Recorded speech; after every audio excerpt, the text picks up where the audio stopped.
सर्वप्रथम सर्वांना श्री स्वामी समर्थ। उद्या संकष्टी चतुर्थी. उद्या संकष्टी चतुर्थी आहे। त्या संकष्टी चतुर्थीला भालचंद्र संकष्टी चतुर्थी असं सुद्धा म्हटलं जातं। तर ह्या संकष्टीच्या दिवशी आपण बाप्पाचा उपवास करत असतो किंवा सेवा आपल्या घरात आपण करत असतो। गणपती बाप्पा ही बुद्धीची देवता आहे आणि उद्याचा वार जो आहे हा गणपती बाप्पांचाच आहे।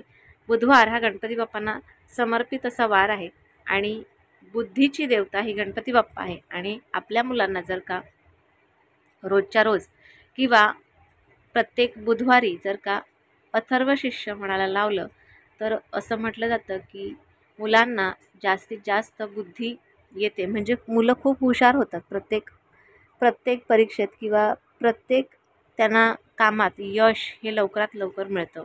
त्यामुळे गणपती बाप्पांची रोजच्या रोज सेवा करता जरी नाही आली तरी पण प्रत्येक बुधवारी तरी आपल्या मुलांकडून अथर्व शिष्य नक्कीच म्हणून घ्या।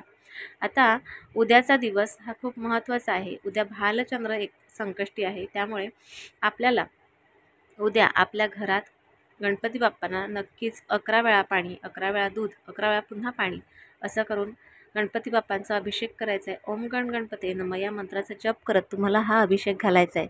त्याचबरोबर लाल कलरचं जास्वंदीचं फूल, 21 दुर्वांची जुडी आणि गणपती बाप्पांना धूपदीप 11 किंवा 21 मोदकांचा नैवेद्य आणि अष्टगंध किंवा हळदी कुंकू ह्या प्रकारचं तुम्हाला सगळी अशा प्रकारची पूजा करायची आहे। आणि त्यानंतर आपल्या घरात आपल्याला जितकी जास्त सेवा गणपती बाप्पांची करता येईल तितकी जास्त सेवा करायची आहे। आता उद्या तुम्हाला अथर्व शीर्षाचं तर पठण करायचंच आहे, परंतु गणपती स्तोत्र हे सुद्धा तुम्हाला म्हणायचं आहे। उद्या ओम भालचंद्राय नमः ह्या मंत्राचा जप तुम्हाला जितक्या जास्त वेळेला करता येईल तितक्या जास्त वेळेला ओम भालचंद्राय नमः, ओम भालचंद्राय नमः या मंत्राचा जप करायचा आहे। उद्या तुम्हाला शक्य झालं तर नक्कीच गणपती बाप्पांच्या मंदिरात जा। गणपती बाप्पा म्हणजे विघ्नहर्ता आहेत। कुठल्याही कार्यात विघ्न न येण्यासाठी आपण गणपती बाप्पांची सर्वात पहिले पूजा करतो। तर अशा ह्या गणपती बाप्पांचा उद्याचा दिवस खूप महत्त्वाचा असतो, जो संकष्टीचा असतो। बऱ्याच महिलांना हा संकष्टीचा व्रत करायला जमत नसतो, तर त्यांनी काय करायचं, सकाळी किंवा संध्याकाळी अगदी जेव्हा जमेल तेव्हा गणपती बाप्पांची पूजा अगदी आवर्जून करावी।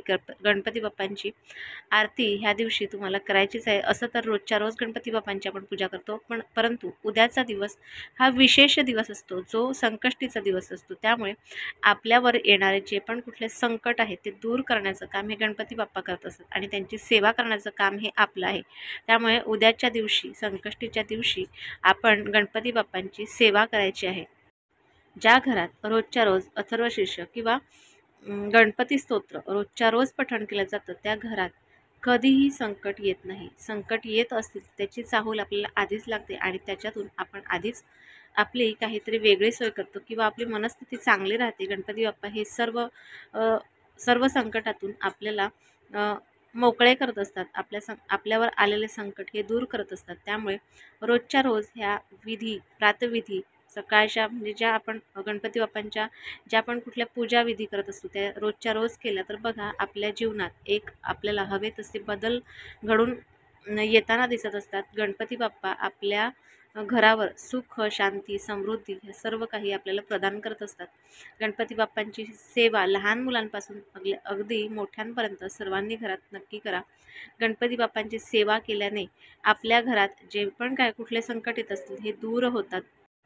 उद्याच्या दिवशी जर का तुम्हाला मोदक बनवायला नाही जमलं तरी पण तुम्ही गुळाच्या जे लाडू असतात बघा, गुळाच्या छोट्या छोट्या ढेप मिळतात, त्या जरी तुम्ही 21 ठेवल्या गणपती बाप्पांजवळ तरीही चालेल। नंतर हे प्रसाद म्हणून आपण स्वतः आणि इतरांना जरी दिलं प्रसाद म्हणून तरीही चालेल। तेही नाही जमलं तरी तुम्हाला गुळ आणि खोबऱ्याचा तरी नैवेद्य गणपती बाप्पांना अर्पण करायचं आहे। अगदीच नाही जमलं तरी खडी साखरेचं जरी नैवेद्य अर्पण केला तरीही चालेल, परंतु उद्याच्या दिवशी अगदी काही ना काहीतरी बाप्पांजवळ नैवेद्य नक्कीच अर्पण करा। तर आजचा छोटासा व्हिडिओ तुम्हाला कसा वाटला मला नक्की कळवा। व्हिडिओ आवडल्यास लाईक, शेअर, सबस्क्राईब मात्र जरूर करा। पुन्हा भेटूया अशाच एका नवीन व्हिडिओसोबत, नवीन विषयासोबत। तोपर्यंत सर्वांना श्री स्वामी समर्थ।